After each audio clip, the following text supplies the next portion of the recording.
Kembali tim Jimat punya cerita. Inilah cerita misteri dari Supriyantono, Jimatres Tlatah, Kecamatan Purwosari, Bojonegoro, mengambil judul Kuntilanak Omah Etan.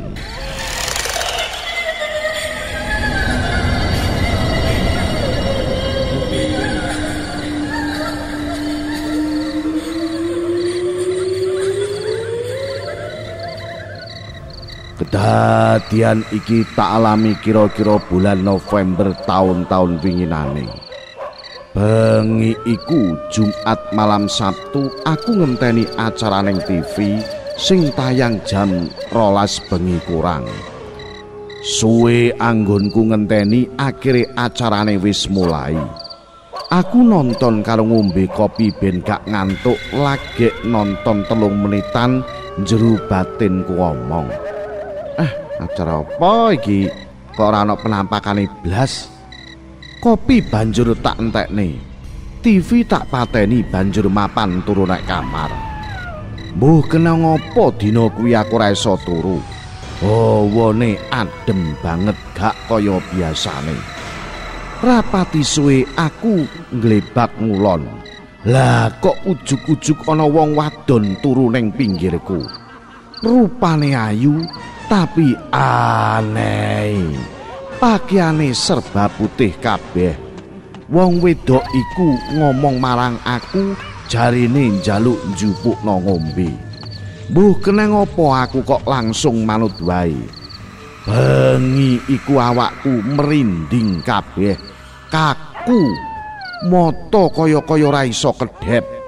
Wong wadon iki mau ngombe ombenan sing tak jupukne. Kaget kura karu-karuan, sumpyoh, kaku, mataku ora iso kedhep nalika wong wadon ki mau maleh rupa. Lah kok dilalah raine maleh pucet, rambute terurai dawa bergelombang nutupi wajahe. Aku banjur tangilan melayu sak banter-bantere. Teko pawon lawang tutup kabeh ape bengok aku ya ora iso. Kuntilanak iku isih ngomong wae. "Lei, aku jupukno ngombe." Tak wanek-wanekno aku njupuk gayung lan nyiduk banyu ning genuk. Banjur tak siramake ning kuntilanak mau. Ujug-ujug kuntilanak ki mau ilang mbuh ngendi parane. Mari kuwi aku pancen wedi banget, sumpya awakku. Rasane ogel kabeh ra karo-karuan, ra iso turu nganti isuk saking wediku. Semene wae cerita saka aku, Supri, Jimatres Tlatah Purwosari. Salam Jimatres, salam satu misteri. Au.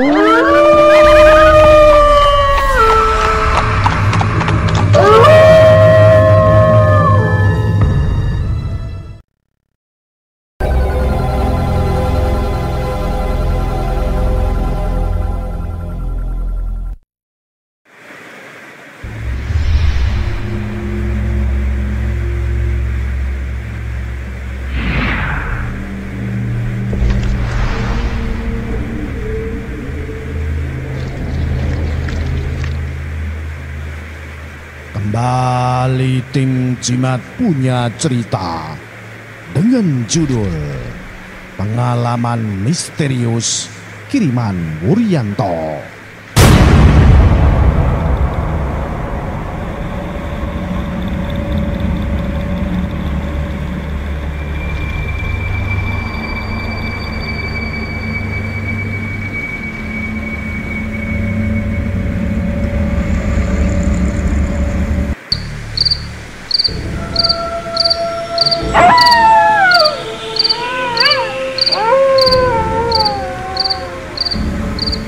Kisah nyata ini dialami Wuryanto kurang lebih 30 tahun yang lalu.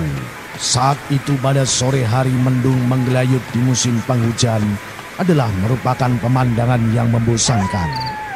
Hal itu bisa dipastikan hampir setiap hari terjadi. Kalau sudah demikian, cuaca menjadi redup seperti redupnya wajah Wuryanto di tanggal tua itu. Karena ekonominya yang pas-pasan, menyebabkan dia yang perokok hanya membeli rokok eceran. Wajahnya yang redup semakin redup dengan datangnya surat dari adiknya yang ada di Madiun. Wuryanti, adiknya yang masih duduk di kelas 2 SMA, memberitahukan bahwa ibunya yang sudah renta mendambakan kedatangannya. Pasalnya, meski tempat tinggalnya di Surabaya tidak begitu jauh dari rumah neneknya, namun sudah hampir 3 bulan dia tidak pernah menjenguk ibunya yang sakit-sakitan. Uang pensiunan dari ayahandanya yang telah 2 tahun meninggal dunia rasanya belum cukup untuk memenuhi rumah tangga ibunya yang masih dibebani oleh adiknya yang notabene masih membutuhkan biaya sekolah. Wuryanto yang hanya buruh pabrik tekstil di Surabaya hanya bisa membantu seadanya. Jangankan membantu, untuk digunakan mencukupi kehidupannya saja kadang-kadang masih minus. Pikirannya yang kalut saat itu ditepisnya dengan isapan rokok ecerannya yang tinggal separuh.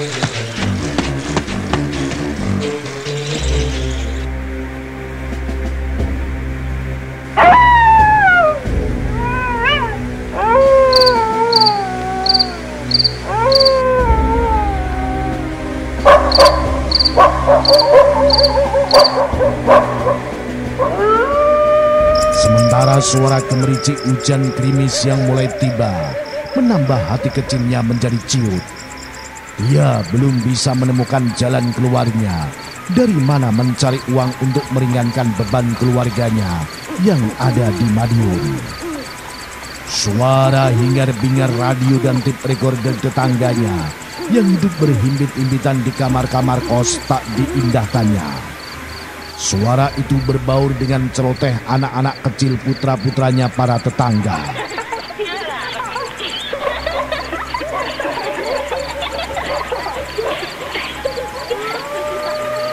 Beberapa menit kemudian, dia dikejutkan oleh kedatangan temannya sekerja, Dirham, yang datang dengan mengendarai sepeda ontelnya.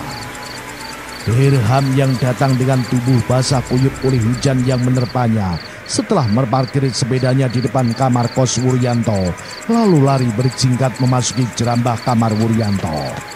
Wah, kocur cak, kodanan. Lah tak kira mau ra udan lah bidal terang glendeng lah tekan-tekan dalan kok udan terus. Nah, hitunganku jarak omahku karo nggonmu iki ya cedhak to. Nah, udan nunggu kedatanganku lah. Tekan omahmu lah beres tenan to. Tahu hal itu Wuryanto hanya tersenyum sambil masuk ke dalam kamarnya. Tak lama kemudian dia sudah memberikan baju ganti kepada Dirham yang basah kuyup. Wur, engko nek udane wis terang ayo nonton wayang kulit ya. Ajak Dirham seraya mengenakan baju pengganti yang diberikan Wuryanto. Dirham dan Wuryanto memang teman akrab yang punya hobi sama, nonton wayang kulit. Makanya begitu mendengar ajakan Dirham, wajah Wuryanto seketika cerah. Pikirannya yang terbebani faktor keluarganya pun seketika sirna. Ngendi ngene Dir? Sopo sing ngadakno wayangan iki lho? Jarine Pak Lurah Sepanjang duwe hajatan bersih desa. Katanya mendatangkan dalang kondang saka Magetan lho. Sopo meneh nek ora Mbah Ahmad, lakone apik mesti sesaji Raja Suya iki. Wah, lakone apik, dalange apik, kebeneran iki udane ya wis terang e.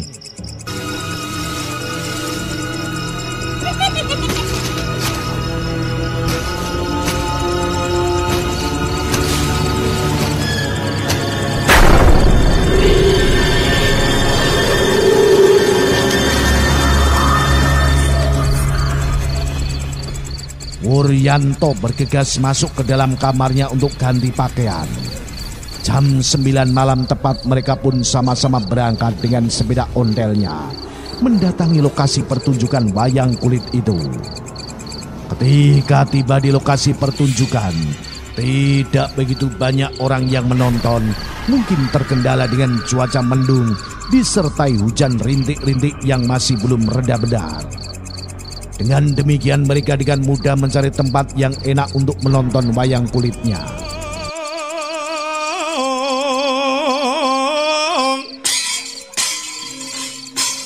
Wadanane rombaranang yen sinerawat mrang segedeng bel mijil dahanane dus mananing rat glagleng jagat manuk maning jajaranat Wisadewa Wisadewa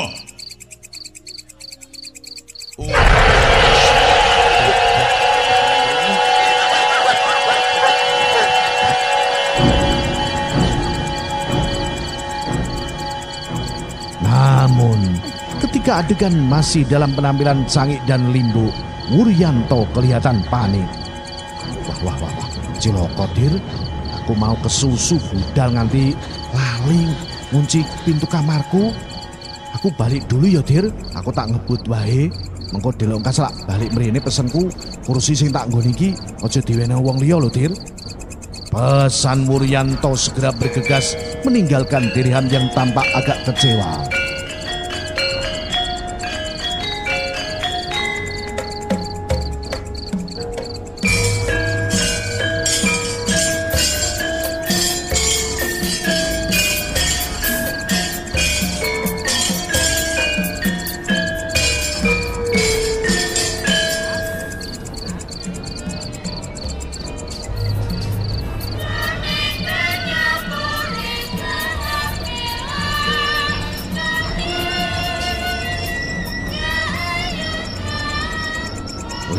Meter sebelum sampai di tempat parkir sepedanya, tiba-tiba Wuryanto dikejutkan oleh sebuah cahaya kecil yang gemerlapan.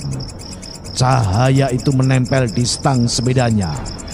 Dengan jantung berdebar-debar, rasanya berhenti seketika jantung itu mendekati cahaya itu. Terkejutnya dia ketika diamati dengan seksama ternyata sinar itu asalnya hanya dari seekor belalang. Kalau orang Jawa menamakannya dengan walang kadung.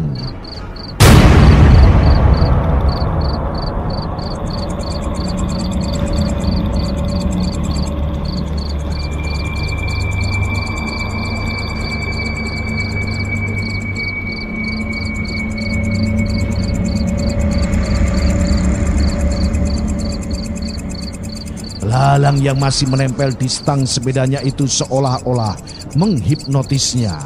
Dan ketika hendak ditangkap tiba-tiba belalang yang bercahaya itu terbang hanya di seputar sepedanya. Setiap hendak diraih belalang itu selalu menghindar seolah-olah meledeknya. Ketika belalang itu terbang agak jauh, Wuryanto bergegas menaiki sepedanya dan mengejarnya. Tapi meski begitu kuatnya Wuryanto mengayuh sepedanya, si belalang yang masih saja gemerlapan di kegelapan malam itu tetap saja tak terkejar. Celakanya, si belalang misterius itu tak bosan-bosannya meledek Wuryanto dengan terbang di sekitarnya. Anehnya, selama dia mengejar belalang itu tak satupun dia berpapasan dengan kendaraan apapun. Selama mengejar belalang itu dia hanya merasakan suasana yang sepi dan temaram di malam hari. Kini dia tak tahu lagi kemana arahnya dan kemana perginya. Malam itu dia hanya berkonsentrasi untuk mendapatkan belalang yang terus menggoda yang jarak terbangnya tak jauh dari Wuryanto, yang terus mengayuh sepedanya seolah tak ada rasa lelah sedikit pun. Hanya yang dia herankan, selama perjalanan dia merasa berhenti sebanyak 3 kali, manakala belalang itu tiba-tiba menghilang entah kemana.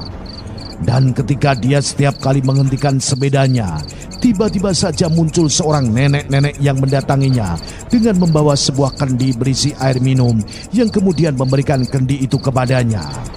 Setelah meminum air di kendi itu, beberapa teguk tubuhnya merasa segar bugar.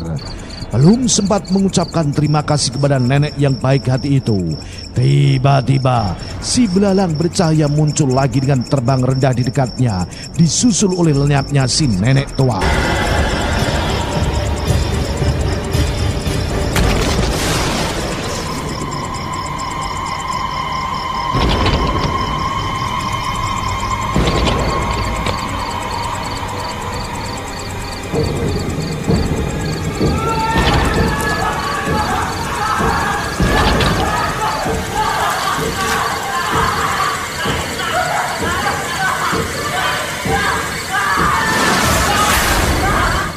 Wuryanto pun meneruskan pengembaraannya mengejar si belalang. Kejadian seperti itu berlangsung sampai 3 kali. Entah sudah berapa lama dia mengejar si belalang itu, hingga akhirnya si belalang lenyap dan Wuryanto pun menghentikan pengejarannya. Dia merasa tidak percaya sama sekali kalau malam menjelang subuh itu dia sudah berada di depan rumah ibunya di Madiun. Anehnya lagi, selama perjalanan yang berbau misteri itu sama sekali Wuryanto tidak merasakan kelelahan.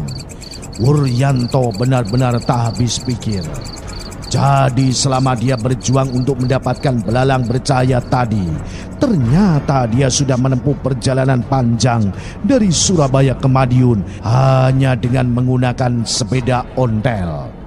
Tidak tahu berapa jam yang ditempuhnya selama dalam perjalanan misteri itu. Seisi rumah seperti disambar geledek ketika subuh yang masih diselimuti udara dingin di musim hujan yang mencekam itu. Wuryanto tiba-tiba menampakkan batang hidungnya. Wuryanto secara bergantian dipeluk ibunya dan adiknya Dewi, yang sama sekali tidak menyangka akan kedatangan Wuryanto yang sangat didambakan. Siangnya semua keluarganya di Madiun gempar dengan kedatangan Wuryanto yang misterius itu.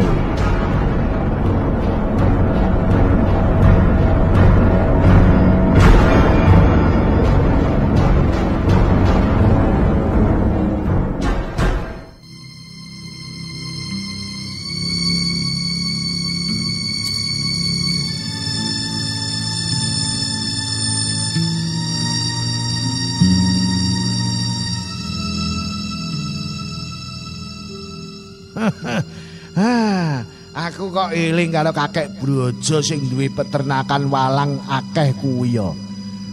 Kabeh kuwi ora ana sing ngerti kena apa kakek Brojo kuwi kok senengi nguwalang jumlahe ya akeh banget.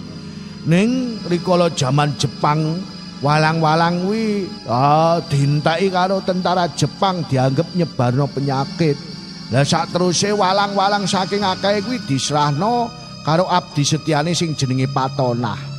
Lah, walang-walang sing nggodha kowe kuwi suruhane arwah kakek Brojo sing nggawa kowe mrene ya Wur. Mungkin wae kakek Brojo sing wis ana alam kelanggengan kowe ngerteni. Kowe iki prihatin ibumu mergo wis suwe arep-arep tekamu Wur. Ning sing mbah-mbah tua sing meneh ngombe kowe njero kendi kuwi ya sak suwene kowe mlaku kuwi menawa wae ya arwahe Patonah sing setya ngingu walang-walange kelangenan mbahmu si Mbah Brojo kuwi Wur. Muga-muga ceritaku ki ya bener enenge ya Wur. Begitu kata Pak Diku Slamet, kakak dari ibuku. Bercerita bahwa belalang itu mungkin adalah arwah dari simbahku Mbah Brojo. Pengalaman yang kualami ini merupakan pengalaman nyata, ibaratnya sebuah mimpi yang tidak bisa dipercaya. Pengalaman misterius yang aku alami hampir berpuluh-puluh tahun melekat dalam ingatanku dan seolah tidak bisa dipercaya, tapi nyata adanya. Salam Jimatres, salam misteri. Au.